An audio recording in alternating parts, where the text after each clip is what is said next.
The Scarlet Letter. Chapter 13. Another View of Hester.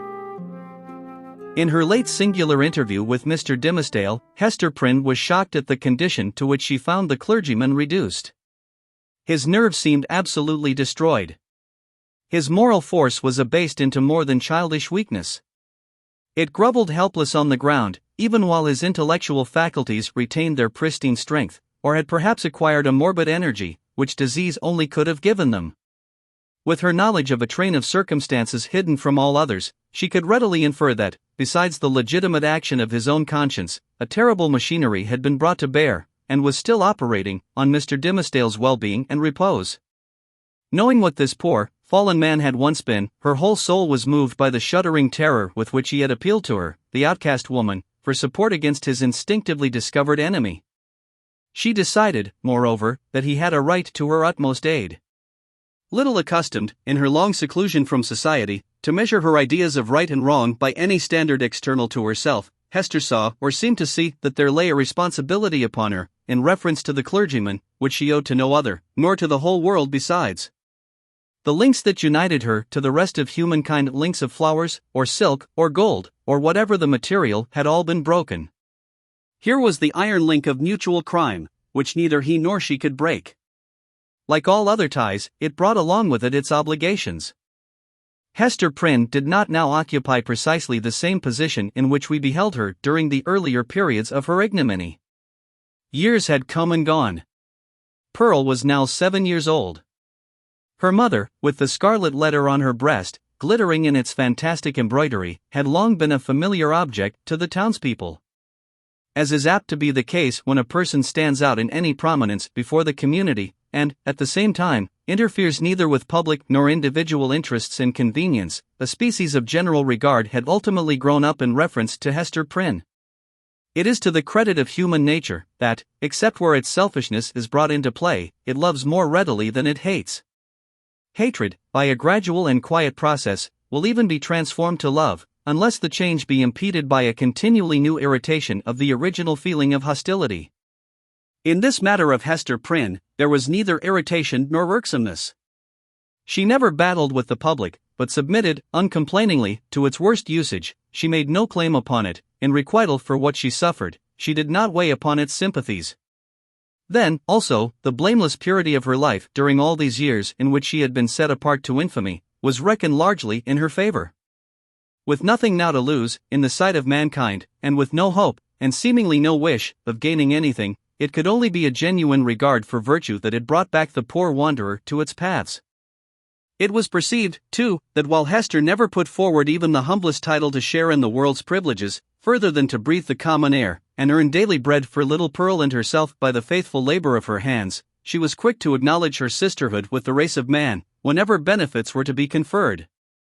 None so ready as she to give of her little substance to every demand of poverty, even though the bitter-hearted pauper threw back a jibe in requital of the food brought regularly to his door, or the garments wrought for him by the fingers that could have embroidered a monarch's robe. None so self-devoted as Hester, when pestilence stalked through the town. In all seasons of calamity, indeed, whether general or of individuals, the outcast of society at once found her place. She came, not as a guest, but as a rightful inmate, into the household that was darkened by trouble, as if its gloomy twilight were a medium in which she was entitled to hold intercourse with her fellow creatures. There glimmered the embroidered letter, with comfort in its unearthly ray. Elsewhere the token of sin, it was the taper of the sick chamber. It had even thrown its gleam, in the sufferer's hard extremity, across the verge of time. It had shown him where to set his foot, while the light of earth was fast becoming dim, and ere the light of futurity could reach him. In such emergencies, Hester's nature showed itself warm and rich, a wellspring of human tenderness, unfailing to every real demand, and inexhaustible by the largest. Her breast, with its badge of shame, was but the softer pillow for the head that needed one. She was self-ordained a sister of mercy, or, we may rather say, the world's heavy hand had so ordained her, when neither the world nor she looked forward to this result.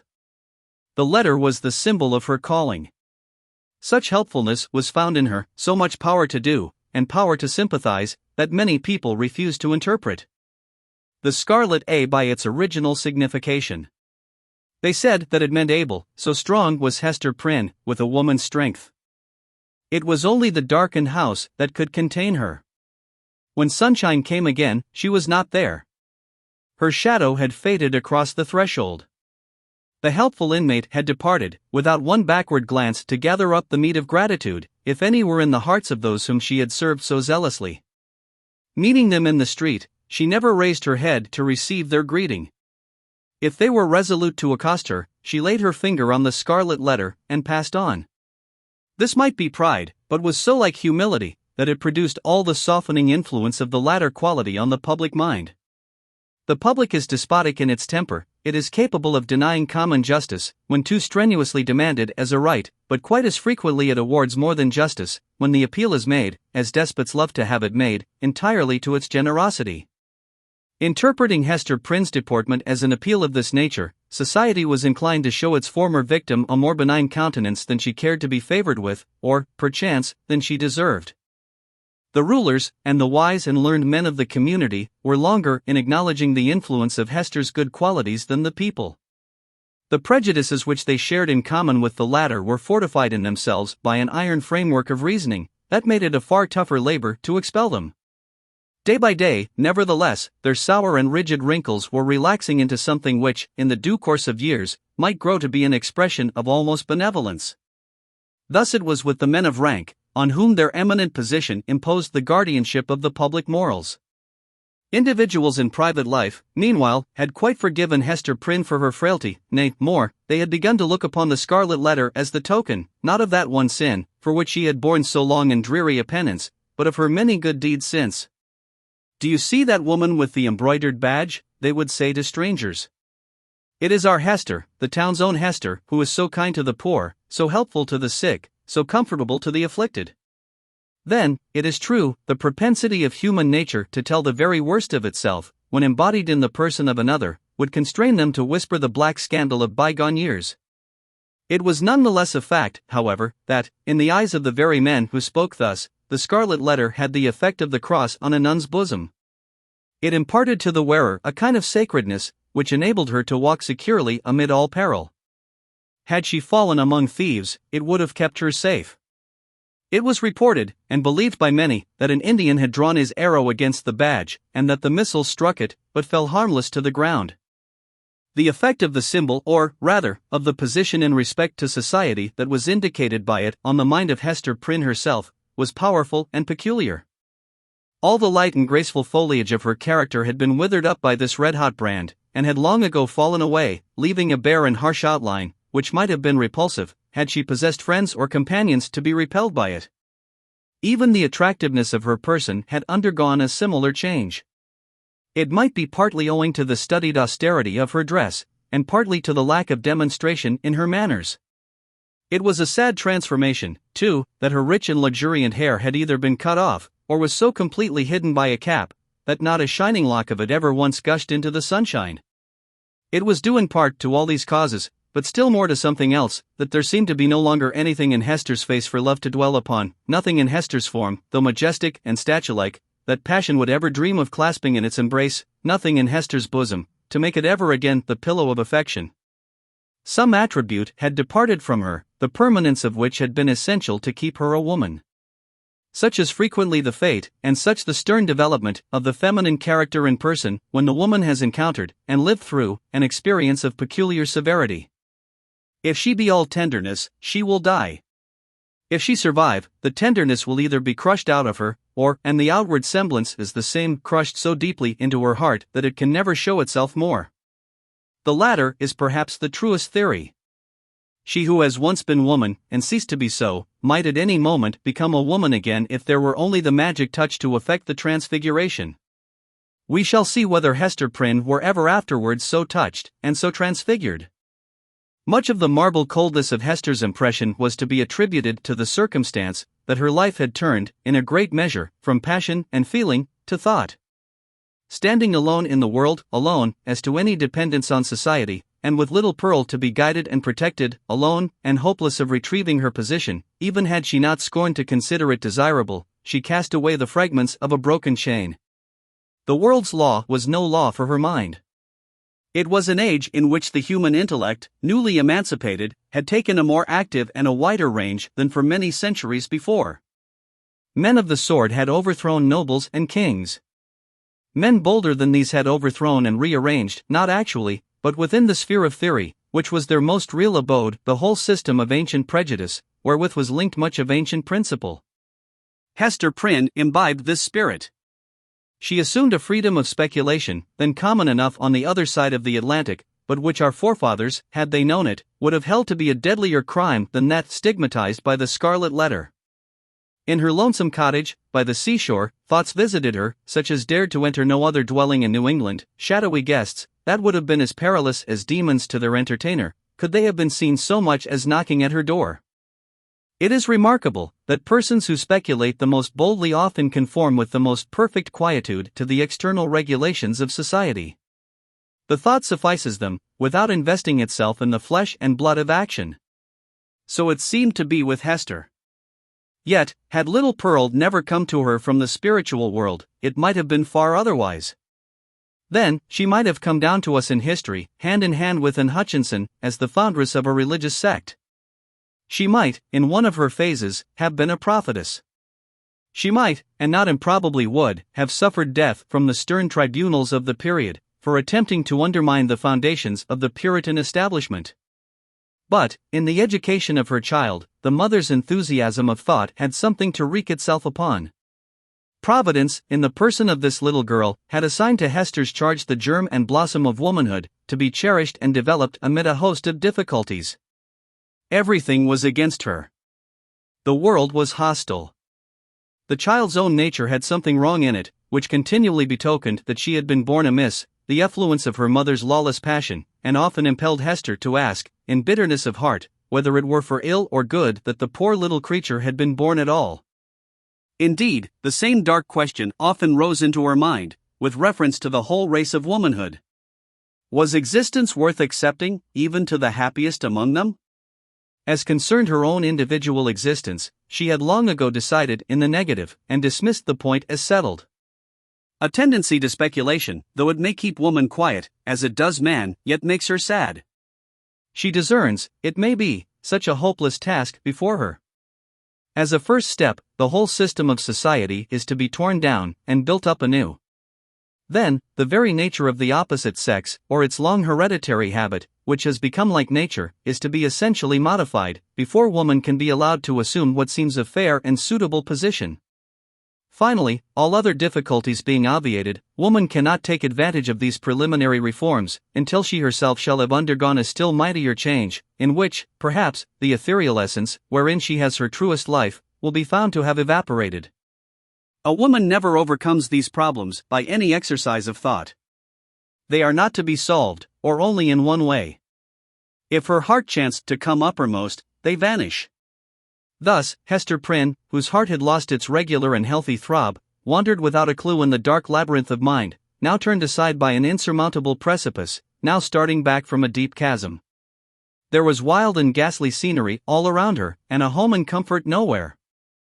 At times, a fearful doubt strove to possess her soul, whether it were not better to send Pearl at once to heaven, and go herself to such futurity as eternal justice should provide. The Scarlet Letter had not done its office. Now, however, her interview with the Reverend Mr. Dimmesdale, on the night of his vigil, had given her a new theme of reflection, and held up to her an object that appeared worthy of any exertion and sacrifice for its attainment. She had witnessed the intense misery beneath which the minister struggled, or, to speak more accurately, had ceased to struggle. She saw that he stood on the verge of lunacy, if he had not already stepped across it. It was impossible to doubt that, whatever painful efficacy there might be in the secret sting of remorse, a deadlier venom had been infused into it by the hand that proffered relief. A secret enemy had been continually by his side, under the semblance of a friend and helper, and had availed himself of the opportunities thus afforded for tampering with the delicate springs of Mr. Dimmesdale's nature. Hester could not but ask herself whether there had not originally been a defect of truth, courage, and loyalty, on her own part, in allowing the minister to be thrown into a position where so much evil was to be foreboded, and nothing auspicious to be hoped. Her only justification lay in the fact that she had been able to discern no method of rescuing him from a blacker ruin than had overwhelmed herself, except by acquiescing in Roger Chillingworth's scheme of disguise. Under that impulse, she had made her choice, and had chosen, as it now appeared, the more wretched alternative of the two. She determined to redeem her error, so far as it might yet be possible. Strengthened by years of hard and solemn trial, she felt herself no longer so inadequate to cope with Roger Chillingworth as on that night, abased by sin, and half maddened by the ignominy that was still new, when they had talked together in the prison chamber. She had climbed her way, since then, to a higher point. The old man, on the other hand, had brought himself nearer to her level, or perhaps below it, by the revenge which he had stooped for. In fine, Hester Prynne resolved to meet her former husband, and do what might be in her power for the rescue of the victim on whom he had so evidently set his gripe. The occasion was not long to seek. One afternoon, walking with Pearl in a retired part of the peninsula, she beheld the old physician, with a basket on one arm, and a staff in the other hand, stooping along the ground, in quest of roots and herbs to concoct his medicines withal. Chapter 14. Hester and the Physician. Hester bade little Pearl run down to the margin of the water, and play with the shells and tangled seaweed, until she should have talked a while with yonder gatherer of herbs. So the child flew away like a bird, and, making bare her small white feet, went pattering along the moist margin of the sea. Here and there she came to a full stop, and peeped curiously into a pool, left by the retiring tide as a mirror for Pearl to see her face in. Forth peeped at her, out of the pool, with dark, glistening curls around her head, and an elf smile in her eyes, the image of a little maid, whom Pearl, having no other playmate, invited to take her hand, and run a race with her. But the visionary little maid, on her part, beckoned likewise, as if to say, "This is a better place. Come thou into the pool." And Pearl, stepping in, mid-leg deep, beheld her own white feet at the bottom, while, out of a still lower depth, came the gleam of a kind of fragmentary smile, floating to and fro in the agitated water. Meanwhile, her mother had accosted the physician. "I would speak a word with you," said she, "a word that concerns us much." "Aha! And is it Mistress Hester that has a word for old Roger Chillingworth?" answered he, raising himself from his stooping posture. "With all my heart. Why, mistress, I hear good tidings of you on all hands. No longer ago than yestereve, a magistrate, a wise and godly man, was discoursing of your affairs, Mistress Hester, and whispered me that there had been question concerning you in the council. It was debated whether or no, with safety to the commonweal, yonder Scarlet Letter might be taken off your bosom. On my life, Hester, I made my entreaty to the worshipful magistrate that it might be done forthwith." "It lies not in the pleasure of the magistrates to take off this badge," calmly replied Hester. "Were I worthy to be quit of it, it would fall away of its own nature, or be transformed into something that should speak a different purport." "Nay, then, wear it, if it suit you better," rejoined he. "A woman must needs follow her own fancy, touching the adornment of her person. The letter is gaily embroidered, and shows right bravely on your bosom." All this while, Hester had been looking steadily at the old man, and was shocked, as well as wonder-smitten, to discern what a change had been wrought upon him within the past 7 years. It was not so much that he had grown older, for though the traces of advancing life were visible, he bore his age well, and seemed to retain a wiry vigor and alertness. But the former aspect of an intellectual and studious man, calm and quiet, which was what she best remembered in him, had altogether vanished, and been succeeded by an eager, searching, almost fierce, yet carefully guarded look. It seemed to be his wish and purpose to mask this expression with a smile, but the latter played him false, and flickered over his visage so derisively, that the spectator could see his blackness all the better for it. Ever and anon, too, there came a glare of red light out of his eyes, as if the old man's soul were on fire, and kept on smouldering duskily within his breast, until, by some casual puff of passion, it was blown into a momentary flame. This he repressed, as speedily as possible, and strove to look as if nothing of the kind had happened. In a word, old Roger Chillingworth was a striking evidence of man's faculty of transforming himself into a devil, if he will only, for a reasonable space of time, undertake a devil's office. This unhappy person had effected such a transformation, by devoting himself, for 7 years, to the constant analysis of a heart full of torture, and deriving his enjoyment thence, and adding fuel to those fiery tortures which he analyzed and gloated over. The Scarlet Letter burned on Hester Prynne's bosom. Here was another ruin, the responsibility of which came partly home to her. "What see you in my face," asked the physician, "that you look at it so earnestly?" "Something that would make me weep, if there were any tears bitter enough for it," answered she. "But let it pass. It is of yonder miserable man that I would speak." "And what of him?" cried Roger Chillingworth eagerly, as if he loved the topic, and were glad of an opportunity to discuss it with the only person of whom he could make a confidant. "Not to hide the truth, Mistress Hester, my thoughts happen just now to be busy with the gentleman. So speak freely, and I will make answer." "When we last spake together," said Hester, "now 7 years ago, it was your pleasure to extort a promise of secrecy, as touching the former relation betwixt yourself and me. As the life and good fame of yonder man were in your hands, there seemed no choice to me, save to be silent, in accordance with your behest. Yet it was not without heavy misgivings that I thus bound myself, for, having cast off all duty towards other human beings, there remained a duty towards him, and something whispered me that I was betraying it, in pledging myself to keep your counsel. Since that day, no man is so near to him as you. You tread behind his every footstep. You are beside him, sleeping and waking. You search his thoughts. You burrow and rankle in his heart. Your clutch is on his life, and you cause him to die daily a living death, and still he knows you not. In permitting this, I have surely acted a false part by the only man to whom the power was left me to be true." "What choice had you?" asked Roger Chillingworth. "My finger, pointed at this man, would have hurled him from his pulpit into a dungeon, thence, peradventure, to the gallows." "It had been better so," said Hester Prynne. "What evil have I done the man?" asked Roger Chillingworth again. "I tell thee, Hester Prynne, the richest fee that ever physician earned from monarch could not have bought such care as I have wasted on this miserable priest. But for my aid, his life would have burned away in torments, within the first 2 years after the perpetration of his crime and thine. For, Hester, his spirit lacked the strength that could have borne up, as thine has, beneath a burden like thy Scarlet Letter. Oh, I could reveal a goodly secret. But enough. What art can do, I have exhausted on him. That he now breathes, and creeps about on earth, is owing all to me." "Better he had died at once," said Hester Prynne. "Yea, woman, thou sayest truly," cried old Roger Chillingworth, letting the lurid fire of his heart blaze out before her eyes. "Better had he died at once. Never did mortal suffer what this man has suffered. And all, in the sight of his worst enemy. He has been conscious of me. He has felt an influence dwelling always upon him like a curse. He knew, by some spiritual sense, for the Creator never made another being so sensitive as this, he knew that no friendly hand was pulling at his heartstrings, and that an eye was looking curiously into him, which sought only evil, and found it. But he knew not that the eye and hand were mine. With the superstition common to his brotherhood, he fancied himself given over to a fiend, to be tortured with frightful dreams, and desperate thoughts, the sting of remorse, and despair of pardon, as a foretaste of what awaits him beyond the grave. But it was the constant shadow of my presence, the closest propinquity of the man whom he had most vilely wronged, and who had grown to exist only by this perpetual poison of the direst revenge.